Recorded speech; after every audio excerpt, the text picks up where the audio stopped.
As per Einstein, gravity does not exist. So how does Apple falls and the moon orbits? How does massive things have weight?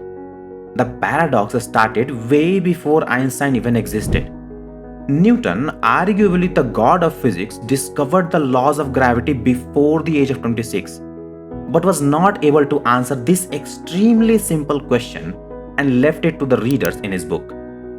How does Earth pulls the apple without touching it?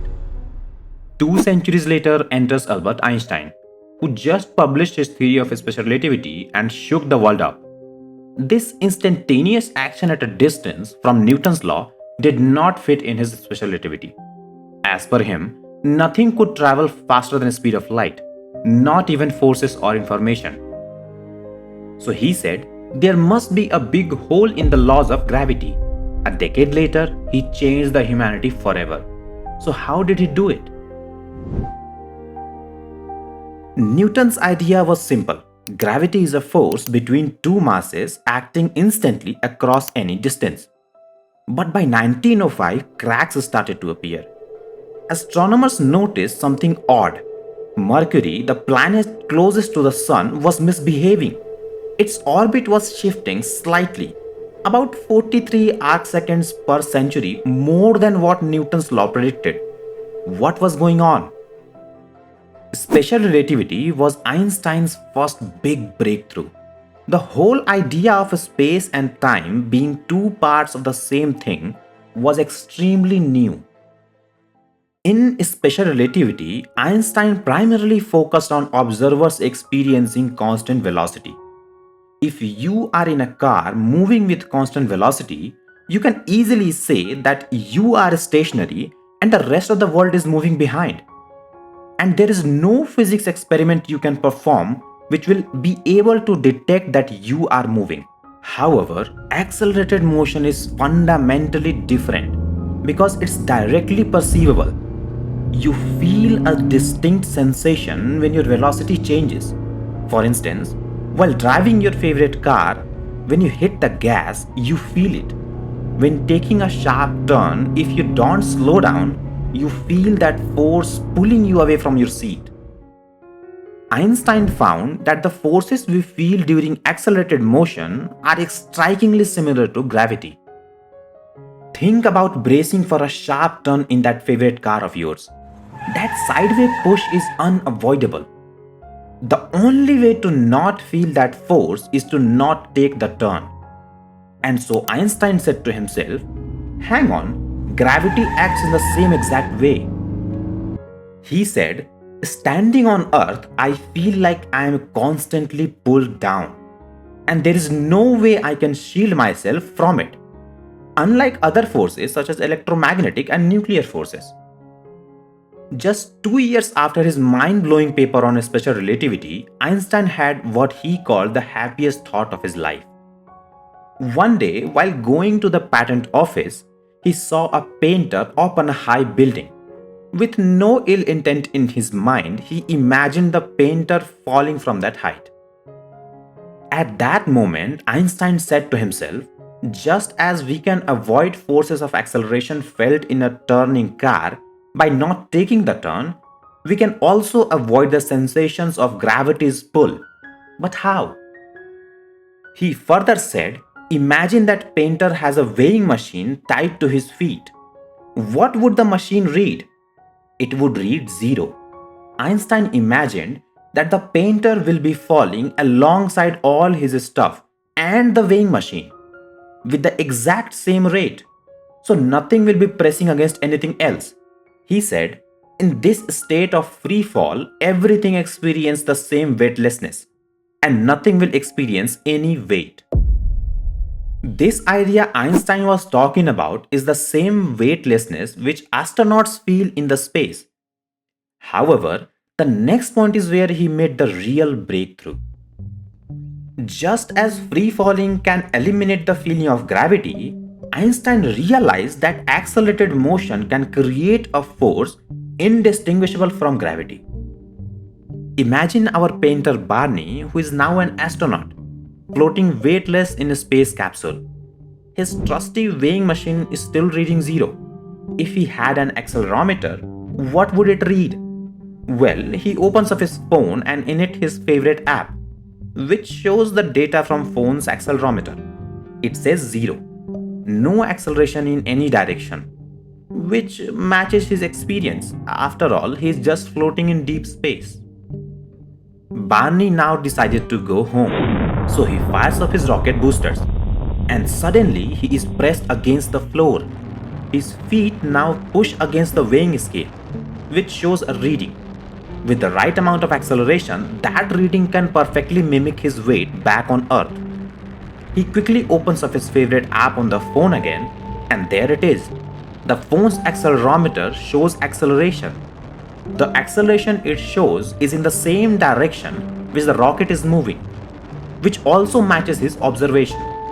He is accelerating towards home. So far, so good. On his way back from deep space, Barney felt like he is already at home. He was able to stand on rocket's floor, he was able to walk on it, his weighing machine shows his exact weight like it did back on Earth. He feels similar to what he feels due to gravity on Earth. But Einstein says no. Einstein says it is not similar but exactly the same. And he says, since gravity and acceleration are equivalent, feeling gravity's pull means you are in fact accelerating. Notice how Barney started to feel like gravity when the rocket was accelerating towards him? And as we know, if you are accelerating, you cannot set yourself as a true frame of reference. Like we can do that with constant velocity. Einstein said, true reference points for motion are observers who feel absolutely no force and no acceleration. Remember when Barney was floating in outer space? He felt no force, no weight. He was weightless. He therefore provides the true frame of reference against which all motion should be compared. Just like when he was falling from the high building. And when we set the frame of reference to him, the true correct frame of reference, he sees the building, people in the building, and entire Earth rushing towards him. Einstein called this the equivalence principle. But you might wonder, why don't I feel like I'm accelerating when I'm just sitting here? You need to ask the question here. Accelerating compared to what? Because everything in your frame of reference is accelerating upwards just like you. So relative to stuff around you, you are not accelerating. Just like Barney says, I am not accelerating related to the rocket, my phone, and all other stuff here. But when both of you open your phone's accelerometer reading, it shows acceleration. In fact, you, viewer, can check your phone's accelerometer's data too. You will see approx 1 g of acceleration upwards.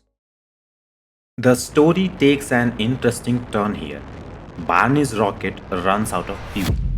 No more thrust, no more acceleration. Barney, a bit glum, checks his favorite accelerometer app on his phone. It reads 0. No acceleration in any direction. Means he will now be floating and feel weightlessness.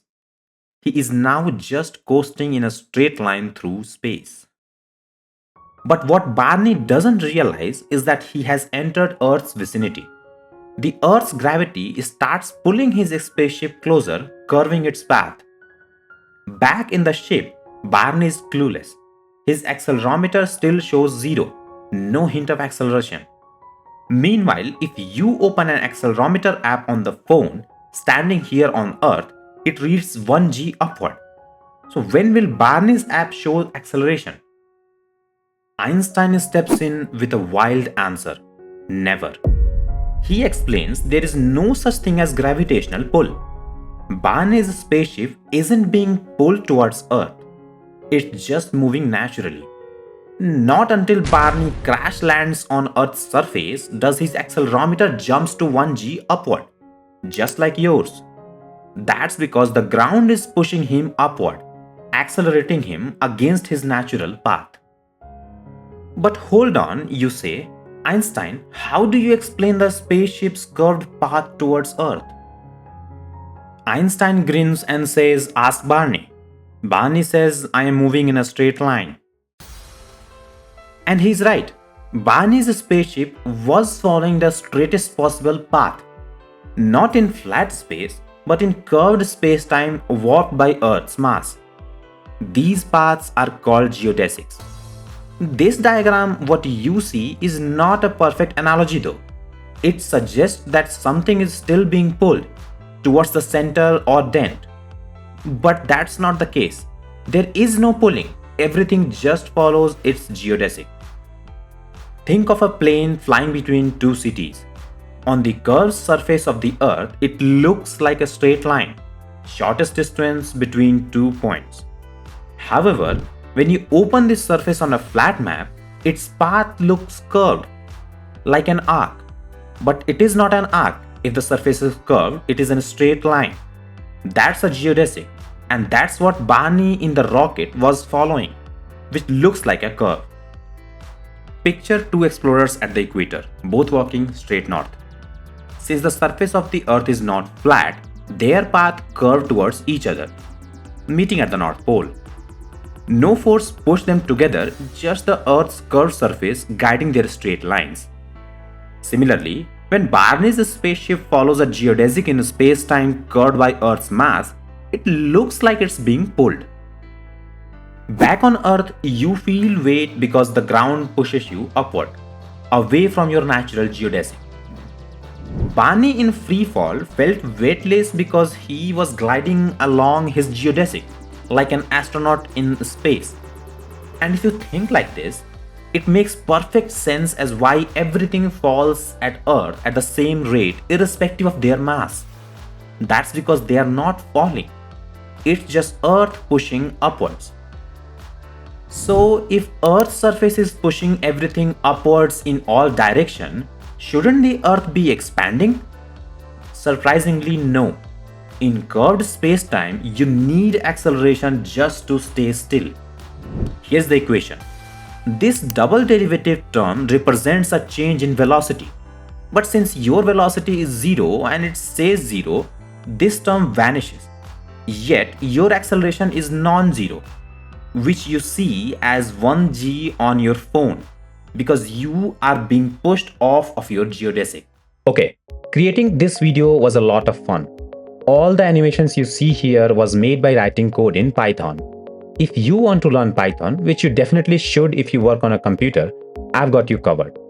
Brilliant, this video's sponsor helps you become a better thinker and a problem solver. But how?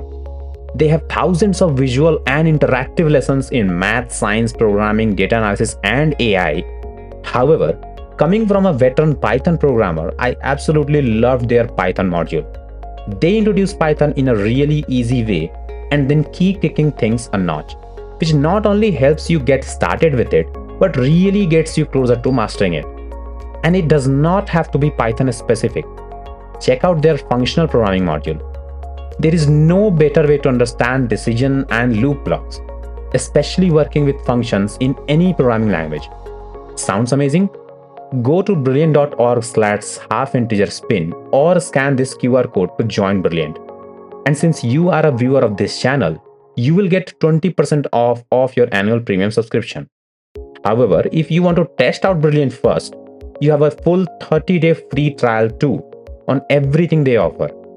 The link is also present in description and comment section. Thank you Brilliant for sponsoring this video, and now we go back to gravity. So if free fall means you don't have any force, how do astronauts go into the orbit? In fact, what is an orbit? Watch this video here.